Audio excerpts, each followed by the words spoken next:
الحمد لله جعل الشمس والقمر بحسبان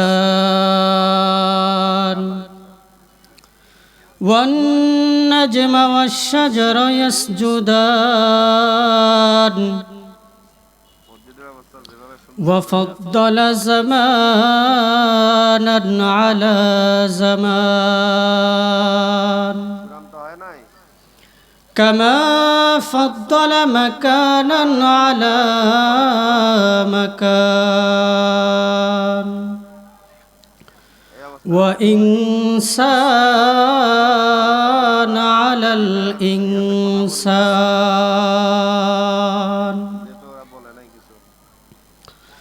ونشهد أن لا إله إلا الله وحده لا شريك له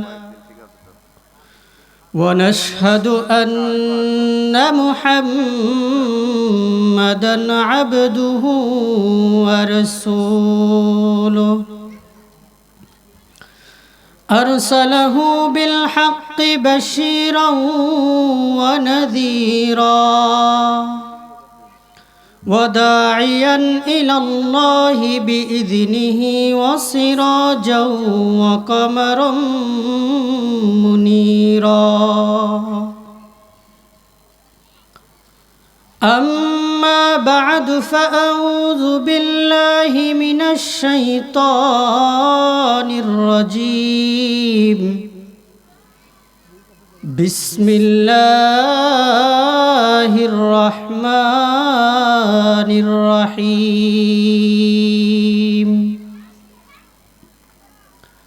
فمن زحزح عن النار وأدخل الجنة فقد فاز وما الحياة الدنيا إلا متاع الغرور صدق الله العظيم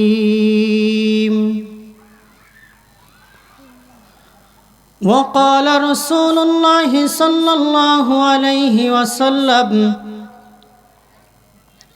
إذا مات الإنسان انقطع عنه عمله إلا من ثلاثة من صدقة جارية أو علم ينتفع به أو ولد صالح يدعو له أو كما قال عليه الصلاة والسلام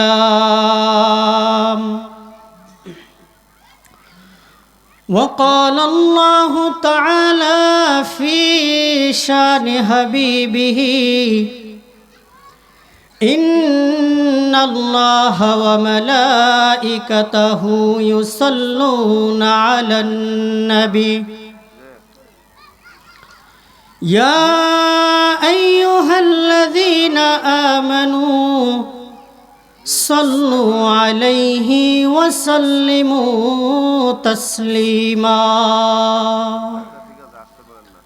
আমরা নামাজের মধ্যে যে দুরূদটা পড়ি আমরা সকলেই এই দুরূদটা পড়ি আল্লাহুম্মা সাল্লি আলা মুহাম্মাদিন ওয়া আলা আলি মুহাম্মাদ كما صليت على إبراهيم وعلى آل إبراهيم إنك حميد مجيد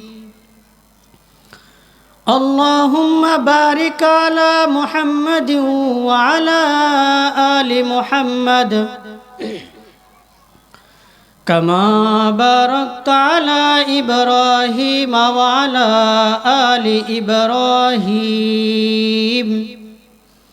إنك حميد مجيد محمد بشر ليس كالبشر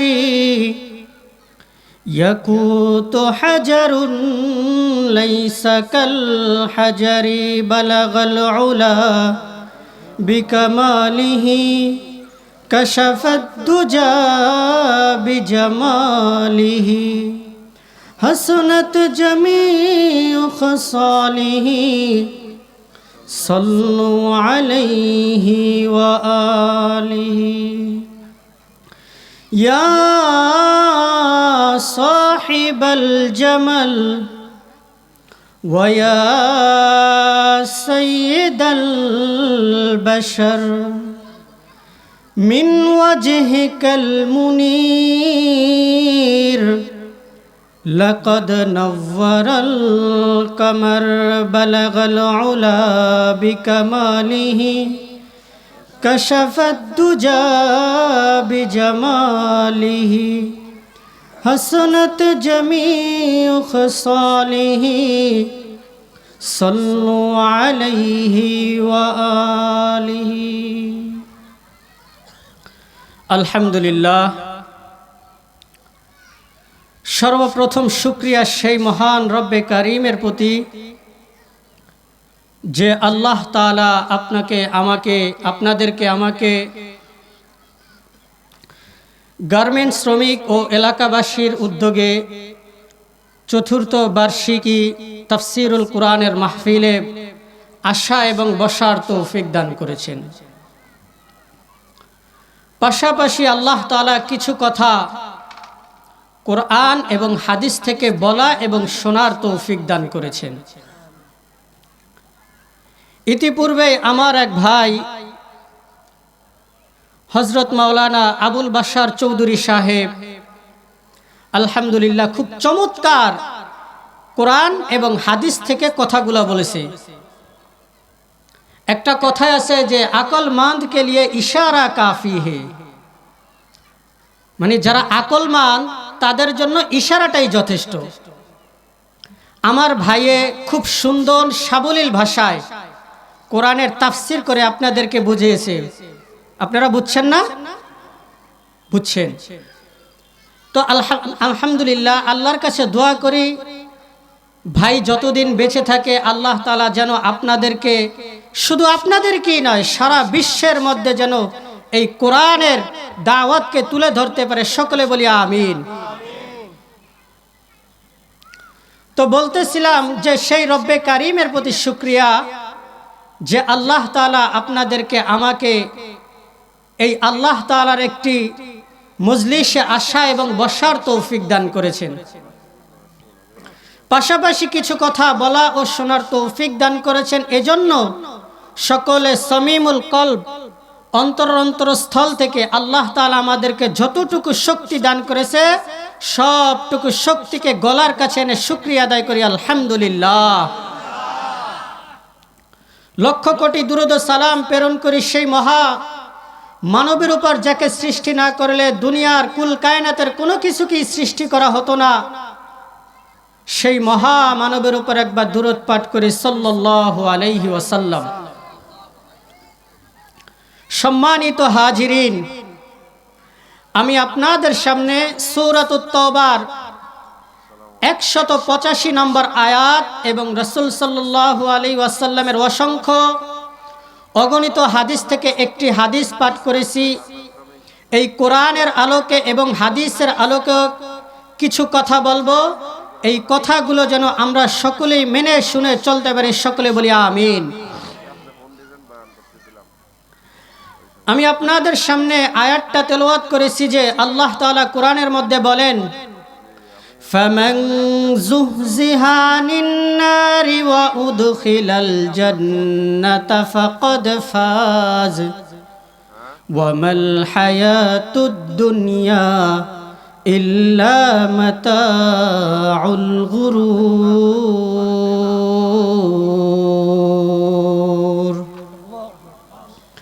আল্লাহ তাআলা বলতেছেন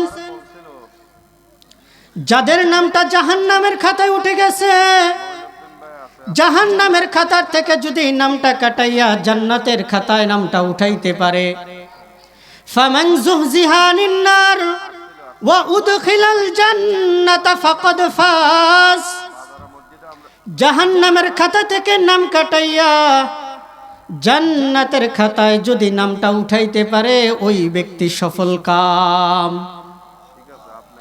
তাহলে আমরা কোরআনের দিকে যদি একটু স্কেলিং করি তাহলে কোরআনের দিকে আমরা কি পাইলাম?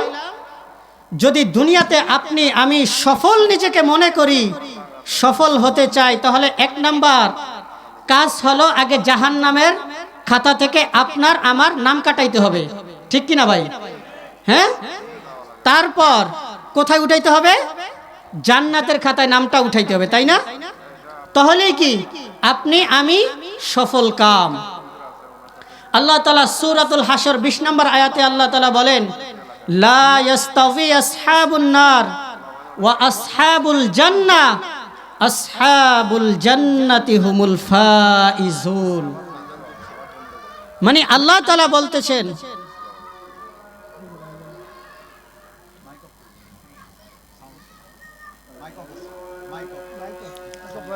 আল্লাহ তাআলা বলতেছেন যে লা ইয়াস্তাওয়ি আসহাবুন নার ওয়া আসহাবুল জান্নাহ, আসহাবুল জান্নাতি হুমুল ফাইজুন। যারা জান্নাতবাসী হবে এবং যারা জাহান্নামবাসী হবে তারা কখনো সমান নয়। আসহাবুল জান্নাতি হুমুল ফাইজুন, যারা জান্নাতবাসী হবে তারাই সফল। তাহলে আমরা কোরআনের দিকে তাকাই, তখন আমরা পাই কি? যদি জান্নাতে যাইতে পারি তাহলে আপনি আমি কি ভাই সফল? নাকি সফলতার মানদণ্ড অন্য কিছুতে আছে? আপনি টাকা কামাইতে পারেন, পয়সা কামাতে পারেন, সফলতার মানদণ্ড সেখানে নয়। যদি আপনি কোরআনের পথে থাকতে থাকে এবং কোরআনের জ্ঞানগুলোকে ধারণ করে আপনার ভিতর আমার ভিতর রাখতে পারি, জান্নাতের খাতায় নামগুলো উঠাইতে পারি, তাহলেই আপনি আমি সফল। এখন আপনি আমি নিজেকে যে সফল, এই যে সফলটাকে দাবি করব, আমার মধ্যে আপনার মধ্যে কিছু গুণ থাকা দরকার আছে কি নাই? আপনার মধ্যে আমার মধ্যে যদি গুণগুলো না থাকে তাহলে আমি নিজেকে যদি সফল বলে দাবি করি তাহলে এই আমার দাবিটা যথাযথ হবে ভাই? যথাযথ হবে না। আল্লাহ তাআলা সূরাতুল বাকারার শুরুর দিক থেকে আল্লাহ তাআলা মুমিনদের কিছু বৈশিষ্ট্য উল্লেখ করে দিয়েছেন যে যদি তোমার মধ্যে এই বৈশিষ্ট্যগুলো থাকে তাহলেই তুমি কি মুমিন হতে পারবা। সেই কথাগুলো আল্লাহ তাআলা যেন আমাকে বলার সুযোগ দেয় এবং আপনারা শুনে সেগুলোর উপর যেন আমল করতে পারেন। সকলে বলি আমিন। আল্লাহ তাআলা সূরাতুল বাকারার শুরুর দিক থেকে বলেন, বিসমিল্লাহির রহমানির রহিম, আলিফ লাম মিম, যালিকাল কিতাবু লা রাইবা ফীহ। আলিফ লাম মিম, ওয়াল্লাহু আ'লাম বিমুরাদি যালিক। এটার অর্থ শুধুমাত্র আল্লাহই ভালো জানেন, আর কেউ জানে না।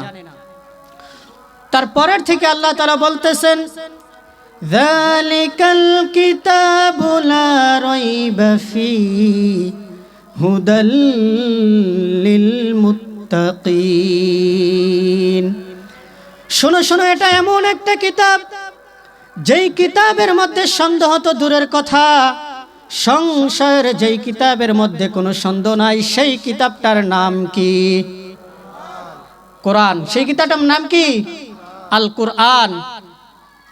এই কোরআন যদি কেউ তেলাওয়াত করে আল্লাহ তাআলা তার ঈমানকে বাড়িয়ে দেয়। কথা বলুন ঠিক কিনা? এই কোরআন তেলাওয়াত করেন তো সবাই? করি না? যদি এই কোরআন কেউ তেলাওয়াত করে আল্লাহ তাআলা বলতেছেন তার ঈমান বেড়ে যায়। কি বেড়ে যায়? ঈমান বেড়ে যায়। আল্লাহ তাআলা বলেন, ওয়া ইযা তুলিয়াত আলাইহিম আয়াতুহু যাদাতুহুম ঈমানা। এই কোরআন যারা তেলাওয়াত করে, এই কোরআনের কথা যারা শুনে, আল্লাহ তাআলা তাদের ঈমানগুলোকে বাড়িয়ে দেয়। সুবহানাল্লাহ। আপনাদের সামনে একটা ছোট্ট একটা ঘটনা বলি। ওমর ফারুক রাদিয়াল্লাহু তাআলা আনহু তখনও তিনি মুসলমান হন নাই। যখন নবীজি সাল্লাল্লাহু আলাইহি ওয়াসাল্লাম মক্কা ভূমিতে দাওয়াতের কাজ শুরু করে দিলেন, দাওয়াতি কাজ শুরু করার সময় তার সঙ্গপঙ্গ বেশি সাহাবা ছিলেন না। যখন সাহাবীদের মুষ্টি সংখ্যা একেবারেই কম, নবীজি সাল্লাল্লাহু আলাইহি ওয়াসাল্লাম মনে মনে একটু ভীত সন্ত্রস্ত। আমাদের মধ্যে যদি আমরা কোনো একটা দল করি, যদি আমাদের সংখ্যাগরিষ্ঠ কম হয়, তাহলে একটু মনে ভয় আসে না? নাই আসে না ভাই? তো নবীজি বলতেছেন যে মানুষ তো কম, আল্লাহর কাছে একটু দোয়া করি, আল্লাহ যদি একজনের দিলটাকে ইসলামের প্রতি ঝুঁকিয়ে দেয়, তাও তো ইসলামের একটা কি হবে, শক্তি হবে, তাই না? আল্লাহ রাসূল সাল্লাল্লাহু আলাইহি ওয়াসাল্লাম দোয়া করলেন, আল্লাহুম্মা আইজ্জাল ইসলাম বিআহাব্বির রাজুলাইনি ইলাইক। আল্লাহ তোমার কাছে দোয়া করতেছি এমন দুইজন লোকের ব্যাপারে, আল্লাহ তুমি ওই দুইজন লোকের দরকার নাই, ওই দুইজন লোকের মধ্য হতে যে কোনো একজনকে তুমি ইসলামের প্রতি ঢুকিয়ে দাও। আল্লাহুম্মা আইজ্জাল ইসলাম বিআহাব্বির রাজুলাইনি ইলাইক। আল্লাহ রাসূল সাল্লাল্লাহু আলাইহি ওয়াসাল্লাম আল্লাহর কাছে দোয়া করলেন, তখন কার দোয়াটা আল্লাহ কবুল করে নিছেন? ওমরে ফারুক রাদিয়াল্লাহু তাআলা আনহুর দোয়াটা কবুল করে নিছেন। ওই যে নবীজির একটা দোয়া, ভাই দোয়ার মতো দোয়া করলে দোয়া কবুল হয়, কথা বলেন ঠিক কিনা? এই দোয়া যদি দোয়ার মতো করতে পারেন, মিসাইল মিস হবে, কিন্তু দোয়া কখনো মিস হবে না। ওই যে এক দোয়ার ধাক্কা ওমর ফারুক রাদিয়াল্লাহু তাআলা আনহুর হৃদয়ে এমন জোরে ধাক্কা দিছে, এখন তিনি খুঁজতেছেন নবীজি কই কই যায়। একবার নবীজি দাঁড়িয়ে তাহাজ্জুদের সালাত আদায় করতেছিলেন এবং সুন্দর সুকণ্ঠে কোরআনুল কারীমের তেলাওয়াত গুলো শুরু করলেন। ওমর ফারুক রাদিয়াল্লাহু তাআলা আনহু তিনি আস্তে আস্তে কাউকে না জানিয়ে রাসূল সাল্লাল্লাহু আলাইহি ওয়াসাল্লামের তেলাওয়াত গুলো শুনতেছেন। এত সুন্দর লাগে নবীজির তেলাওয়াত মাখা সুর। নবীজির তেলাওয়াত কি আপনার মতো আমার মতো সুর নাকি ভাই? কারি বাচ্চাদের মতো না, তার চাইতে আর কত উত্তম, তাই না? নবীজি যখন সুমাখা কণ্ঠে আল্লাহ তাআলার কোরআনুল কারীম এই যে তেলাওয়াত করতেছিলেন, ওমর ফারুক রাদিয়াল্লাহু তাআলা আনহু পিছে পিছে শুনতেছেন আর মনে মনে ভাবতেছেন, মুহাম্মদ সাল্লাল্লাহু আলাইহি ওয়াসাল্লাম ছোট কাল থেকে কোনো মাদ্রাসায় পড়ে নাই, কোনো মক্তবে যায় নাই, কোনো স্কুলে যায় নাই, কিন্তু এত সুন্দর শব্দ গাঁথনি, এত সুন্দর অর্থমিল, এত সুন্দর করে তেলাওয়াত করে মুহাম্মদ মনে হয় কবি হয়ে গেছেন। নাউজুবিল্লাহ। কি বলতেছেন? এত সুন্দর অর্থমিল, এত সুন্দর শব্দের গাঁথনি, মুহাম্মদ মনে হয় কি হয়ে গেছে, কবি হয়ে গেছেন। ইন দ্য মিন টাইম আল্লাহ রাসূল সাল্লাল্লাহু আলাইহি ওয়াসাল্লাম তেলাওয়াত করতেছিলেন, ওয়া মা হুয়া বিকাউলি শাইরিন কলিলাম মা তুমিনুন। শোনো শোনো, এটা কোনো কবির বানানো কবিতা নয়। আর তোমরা যারা ভাবতেছো এটা কবিতা, আসলে এটা কোনো কবিতা নয়। এবার ওমর ফারুক রাদিয়াল্লাহু তাআলা আনহু বলতেছেন, আমি যেই কথাগুলো নিজে নিজে বপন করতেছি, এই কথা নবীজি কিভাবে জানলেন? হয়তো তিনি গণক। কি বলতেছেন? গণক। কারণ ভাই, আমের মনে কি চলতেছেন এটা আপনি জানবেন? আপনার মনে কি চলতেছে এটা আমি জানি? আমি জানি না। কিন্তু ওমর ফারুক রাদিয়াল্লাহু তাআলা আনহু যখন তেলাওয়াত করলেন, তখন নবীজি বলতেছেন এটা কোনো কবির বানানো কবিতা নয়। যখন এই কথা ওমর ফারুক রাদিয়াল্লাহু তাআলা আনহুর কানে চলে আসলেন যে ওমা হুয়া বিকাউলি শায়ের, এটা কোনো কবিতা নয়, তিনি খুব আরবি ভালো বুঝতেন। তাহলে এটা কি? তিনি মনে হয় গণক হয়ে গেছেন। যেহেতু আমার অন্তরের কথা বুঝতে পারে, তাহলে কি গণক। ইন দ্য মিন টাইম নবীজি আবার তেলাওয়াত করলেন, ওয়ালা বিকাউলি কাহিনিন কলিলাম মা তাযাক্কারুন।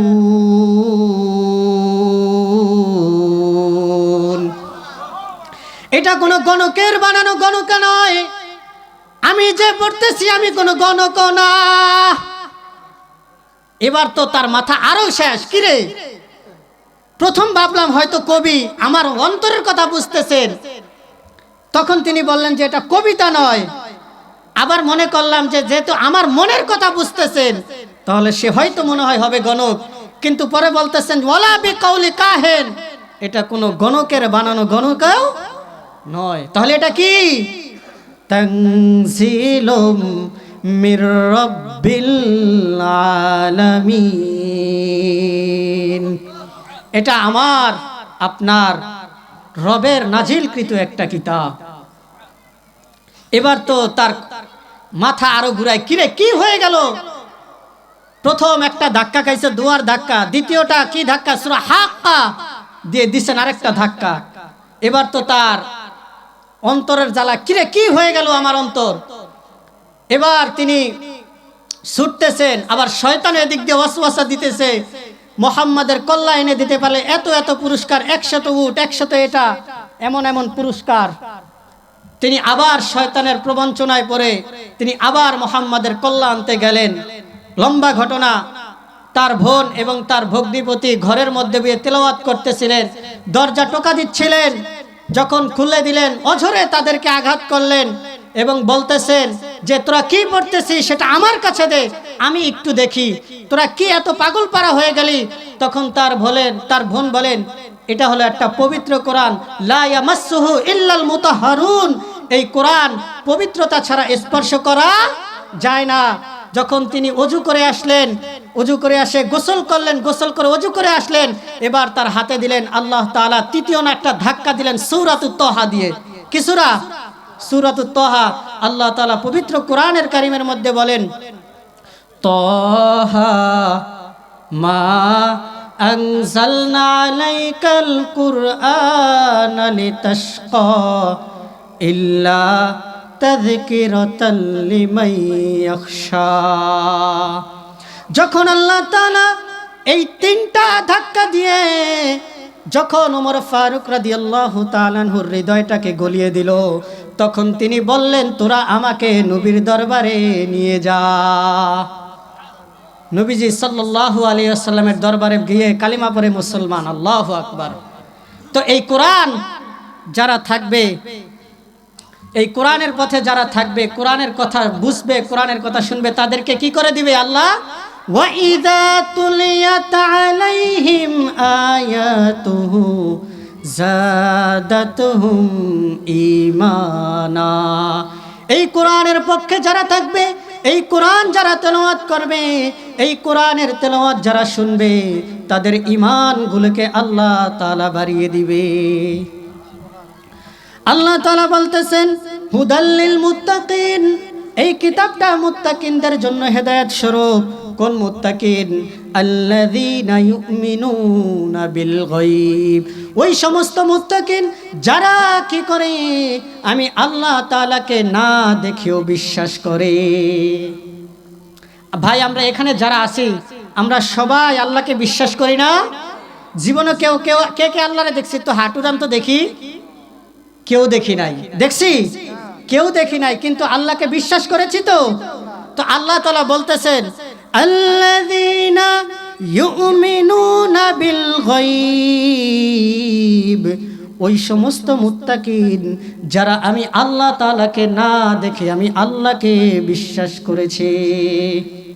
মুমিন বান্দার একটা বৈশিষ্ট্য, যারা আল্লাহকে না দেখে বিশ্বাস করেছেন। তাহলে এই দিক থেকে আমরা নিজেদেরকে মুমিন দাবি করতে পারি, তাই না? এবার আল্লাহ তাআলা পরে বলতেছেন কি? ওয়ায়ুকিমুনাস সালাতা ওয়া মিম্মা রাযাকনাহুম ইউনফিকুন।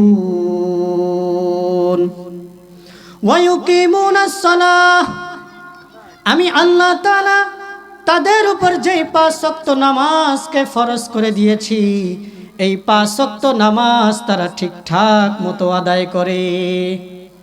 আদায় করি কিনা আমরা? আমার দুঃখের আফসোস একটাই, আমরা এখানে অনেক ভাই বসে রয়েছি, কিন্তু দেখা যদি আমি গণনা করি তাহলে বোঝা যাবে যে আমরা অনেকেই আজকে নামাজ পড়ি নাই, 5 ওয়াক্ত নামাজ, ঠিক না? একটা কথা ভালো করে খেয়াল করে শুনে রাখবেন, যেই ঈমান আপনাকে আজান হলে মসজিদ পর্যন্ত আনতে পারে না, ওই ঈমান আপনাকে কখনো জান্নাতে নিতে পারবে না। যেই ঈমান আপনাকে আজান হলে খেলার মাঠ থেকে, টিভির ময়দান থেকে, অশ্লীলতার কাজ থেকে দূরে সরাইয়া আপনাকে মসজিদ পর্যন্ত আনতে পারে না, ওই ঈমান আপনাকে কখনো জান্নাতে নিতে পারবে না। কথা বুঝতে পারছেন? যখন কিয়ামতের ময়দানটা কায়েম হয়ে যাবে, আল্লাহ তাআলা বলবে তোমরা আমাকে সিজদা দিয়ে দেখাও, তখন দুনিয়ার মধ্যে যারা নামাজ পড়ছে সকলেই সিজদা দিয়ে দিবে। কিন্তু যারা দুনিয়ার মধ্যে আজান হওয়ার পরেও, আজান হওয়া সত্ত্বেও টিভির দোকানে বসেছিল, খেলাধুলার মধ্যে মগ্ন ছিল, ওই সমস্ত ব্যক্তিরা হাজারো চেষ্টা করলে তখন তারা সিজদা দিতে পারবে না। সেই কথাটা আল্লাহ তাআলা সূরাতুল কলামের 42 নম্বরে আল্লাহ তাআলা বলতেছেন, ইয়াউমা ইউকশাফু আন সাকিন ওয়া ইউদআউনা ইলাস সুজুদ ফালা ইস্তাতিউন খাশিয়াতান আবসারুহুম তারহাকুহুম যিল্লা ওয়া কাদ কানু ইউদআউনা ইলাস সুজুদি ওয়া হুম সালিমুন।